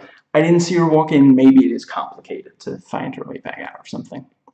According to the IMDb trivia, the reason that Selby has a broken arm, I think it's trivia, I don't think it's the frequently asked question, whatever. The reason she has a broken arm in the movie is that Christina Ricci had broken her arm before production, so they decided to write it into the character. I would never say it's a good thing that someone got hurt like that, but it works so well for the movie. It's so important to the story and the characterization that Selby doesn't have a job and can't currently get one. If she didn't have a broken arm in the movie, then why doesn't she have a job? I mean, at that point it comes off as her not trying to get the job, which majorly changes her character. I can't even imagine how they would. But then, I mean, at the same time, in the featurette on the DVD, Christina Ricci says that Selby is an incredibly weak person, that she wants things, but she's not going to put effort into getting them herself. And I don't know, maybe I'm wrong, but I do have to respectfully disagree. I don't get that sense about Selby. I just think that she can become used to other people doing it for her. But yeah, I mean, she's kicked out of her parents' home and she goes to live in a house, with her parents' friends. She doesn't become homeless, which a lot of people, Lee was also kicked out, but she basically did become homeless, it seems, certainly she didn't, yeah, it kind of ruined her chances for a future there, so now, I say in the old thoughts video that part of the point of the movie is exploring the reality of prostitution, and, excuse me, I say that it's about female sexuality, as well, it being decried as a bad thing, people not believing it exists, people not thinking that its needs deserve to be satisfied, and just, yeah, there's really no one who basically, I think, yeah, Tom cares. Other than that, Selby and Lee are the only two people who care if the other, Selby cares about Lee, Lee cares about Selby, and whether she has satisfying sex, but other than that, Donna never even considers it. She doesn't even bring up, okay, so clearly you've had this kind of lesbian thing, she never stops to say, she doesn't, again, devil's advocate, she doesn't even say, I know you maybe think that the sex is good right now, but I don't know, that's not important, or it'll be better with a man, or something, but no, it doesn't even, again, devil's advocate, I would think that would be a pretty good argument. You know, if I was trying to talk someone out of some kind of, you know, unorthodox sex, I would probably try to relate to the fact that they, you know, a lot of people who do it, it's because they, you know, it's satisfying sexually. You know, that's again, that's something that's incredibly powerful. That, yeah, a lot of awful things can be traced to unsatisfying sex. Now, I've seen some critics say that the movie isn't gripping enough outside of the performances and the most disturbing material in the film. I wholeheartedly disagree. I only read these reviews like just a couple of days ago for the purposes of this video, and I was like, did we watch the same movie? Is there like an alternate cut of this where like I don't even understand how you get there. It never loses my attention, my passion. I wouldn't change much of anything in this. The way I see it, throughout the movie, we're seeing Lee try to make it work. Maybe it's a scene of exploring the positives of her and Selby's love and its sweet, hopeful array of light in pitch darkness. Maybe it's exploring what other people think of Lee as a prostitute, a lesbian, someone without an extensive education. Maybe it's exploring the negative parts of their love. Maybe it's exploring Lee and the killings and other disturbing parts. Maybe it's a scene of violence. And other than aforementioned sweet scenes, these scenes are varying degrees of saddening and increasing your realization that no matter how Lee approaches it, no matter what specifically she does, it was always going to end badly. When we meet Lee, and when we first meet her as an adult, not in the, you know, we briefly see her as a child and as a teenager. When we meet her as an adult, she's become comfortable with violence and too used to things going wrong. She hasn't killed anybody before, but she's been in fights, and she's not used to being, you know, she's, you know, dished out some violence, she's received a lot of violence. The system she exists in is not going to get her an education on terms that she can complete it in. The part of the country she's in doesn't have room for her to be anything other than a prostitute, and her experiences as a prostitute have pushed her to a place where she simply cannot keep doing it. Let's hypothetically say that she hadn't, you know, you know, let's imagine the movie if she wasn't raped and almost killed by that first John. It was just a matter of time before she snapped and got physically violent towards Johns. You can't keep kicking someone who's down without them at some point trying to get up and kick you back. Even before him, when we see her with others, you know, we see the teenage boys that, you know, I mean, they just run off. They don't care about her at all. You know, you know, it would be the same if, like, one of the boys had found something cool partially buried, you know, and he got the other boys to come out and look at it, and then once they'd seen it, they were like, yeah, let's go on and do something else, you know. They don't think of her as a person. And, you know, you've got the one John, the first time we see her do the spiel kind of thing, you know, when they get to the price stuff, you know, he becomes all angry and like, you know, that's so unreasonable and such, when just, I mean, it's almost like he expects that she must be trying to trick him or cheat him, you know, which, again, like, let's say that she sold shoes or something that, you know, okay, let's say that she really did run that, you know, what was it, dry cleaning, steam cleaning, something like that. I can imagine that people would be less inclined to think that she was trying to trick them. I mean, you know, some people are going to say, well, you know, she's prostitute, you know, but actually try to imagine if you in your job, and you know, you have all my sympathy if this has actually happened to you, but yeah, imagine that you're doing your job and someone says, you're not doing a good enough job to deserve the money you're making. You know, especially someone coming from outside, especially someone who didn't even know what you could do yet, who just, you know, that's so insulting. And he doesn't even think twice. He doesn't apologize for it, you know, and she also doesn't say, okay, you know what, fuck it, let me out of the car. You're not getting any, you know. Yeah, she oh, well, you know, I know what I'm doing, so it's going to be worth it. Now, I've seen some critics say that there are not a lot of characters in the movie. Now, an obvious comparison to draw here is Boys Don't Cry.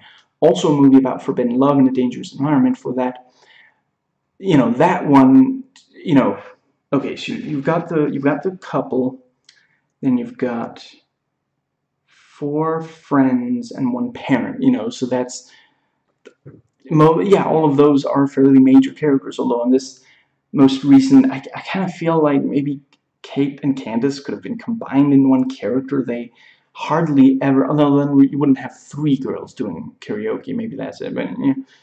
It's possible that it's, you know, I forget, it's been a while since I read the how well it lines up with real people.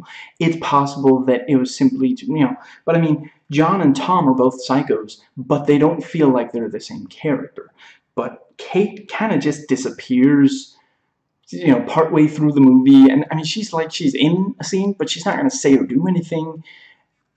When, you know, Candace remains important for the whole thing. I feel like they could have combined the two characters without really losing anything ultimately. But anyway, you know, 4 or 5 characters beyond the couple, where, you know, this mostly focuses on the couple themselves. I love the character of Thomas, but we really don't see him that much.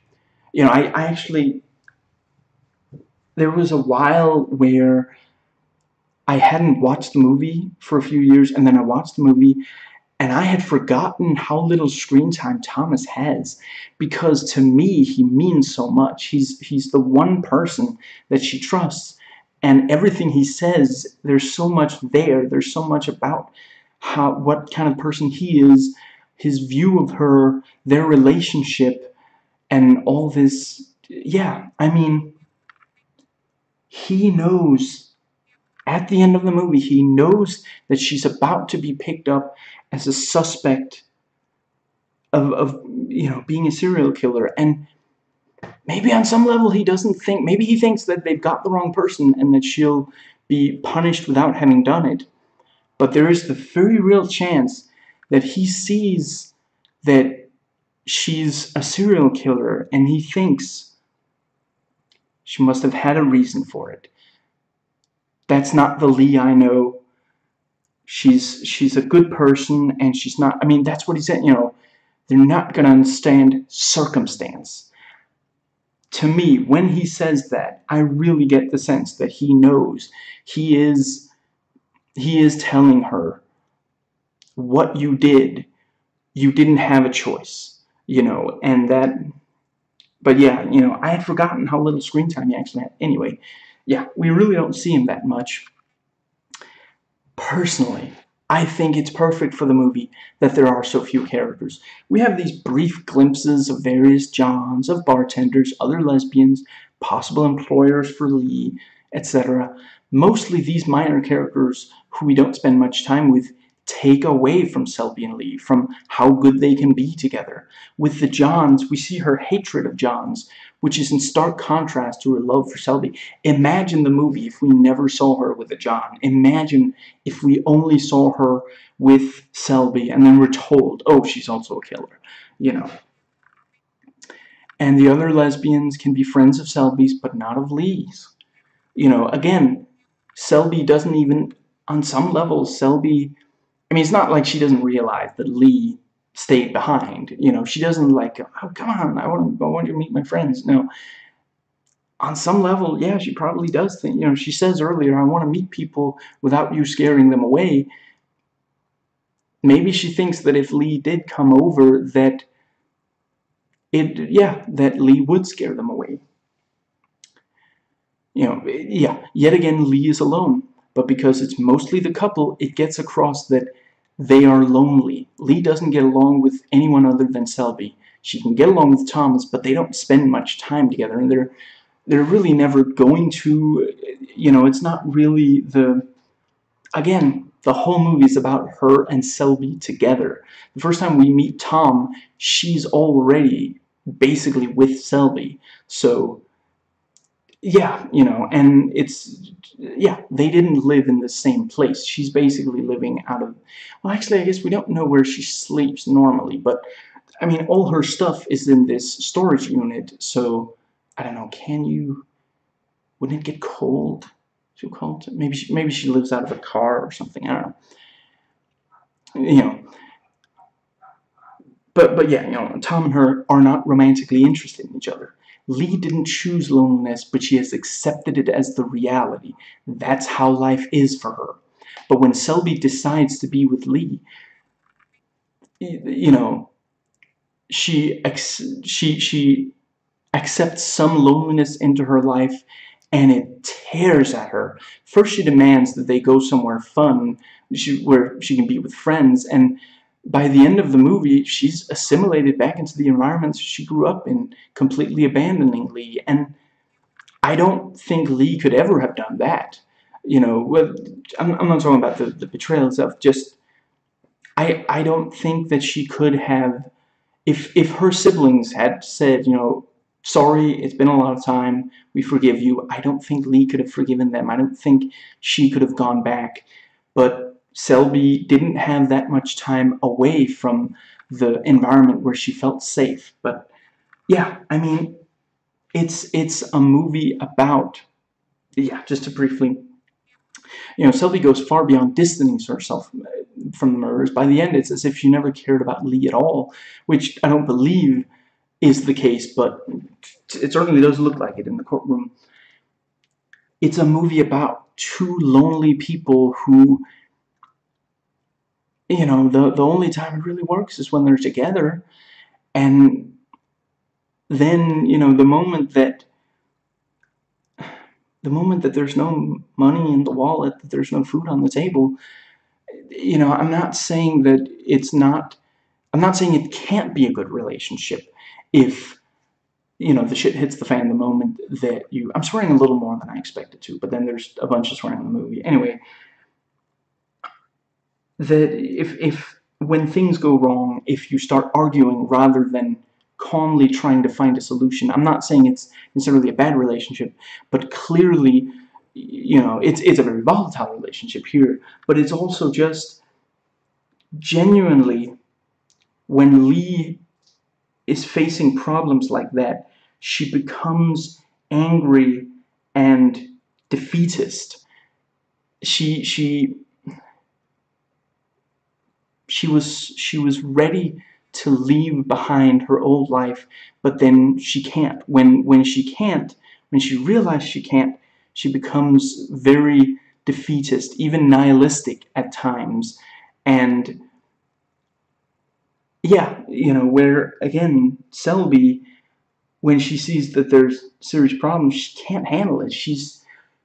Again, she doesn't just say, I have to get a job, clearly, and we have to be better with money. She doesn't say that. She says, you go get us more money, even though what you're doing is something you hate. And then once she realizes, Lee even calls her on it. No, you knew. You knew that I couldn't make that much money, that it wasn't really a friend's car.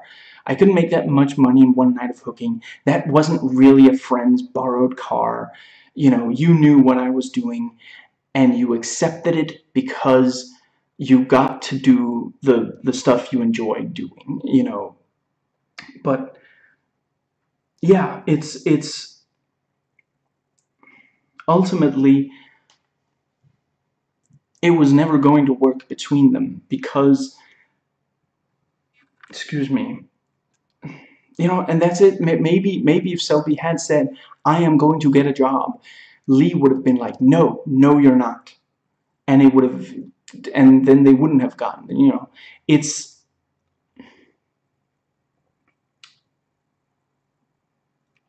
it's a movie about how these two people, it's the impossible love kind of thing. It's that it was never going to work out between them, but they feel the love so strongly that they refuse to accept that, and that's why it gets so it gets as bad as it does. Because really, if Lee hadn't met Selby, or if Selby had left much sooner or something,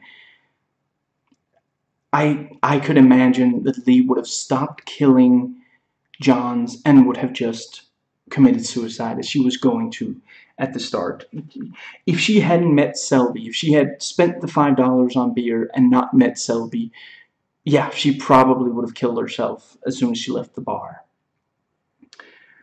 And yeah, just she even says it's not about, it wasn't that she couldn't stand to die, it was that she couldn't stand to die with Selby thinking that she didn't care. That was the part that just couldn't. And yeah, it's about these two people couldn't, it was never going to work, no matter what. And Selby can't admit to herself that she needs a life that Lee can't provide, and Lee can't admit to herself that she can't provide Selby what she wants. Lee got by fine all these years, when she only had to take care of herself. But she can't take care of another person who has expectations still. Now, I kind of said some of this before, but we don't spend a lot of time with Donna and her husband, but we do see just how racist and judgmental they are. And we only briefly hear and barely ever see the parents themselves, who threw her out of their own home just from lesbianism. Heck, only the accusation of lesbianism. Don't you at least want to hear their side? It just... And... yeah, and the father over the phone shouts at Selby, talks to her because she's stupid, and I forget if it's him or Donna who exactly says, "Don't you realize that she's gonna expect sex?" I forget the exact line. As if Lee is Christian Grey, looking to force sexual desires upon Selby, rather than it being both of them wanting the other. Because on some level they don't believe that Selby is lesbian, or at least not that she would be attracted to a prostitute, or that a prostitute could have a... yeah, again, I can barely understand how you get from this person accepts money for sex to this person wants to rape regular people and take their money. I don't... yeah. Anyway, if you think you can bridge that gap, if you think you can explain how you get from there to there, maybe don't. I don't think I want to know. Now,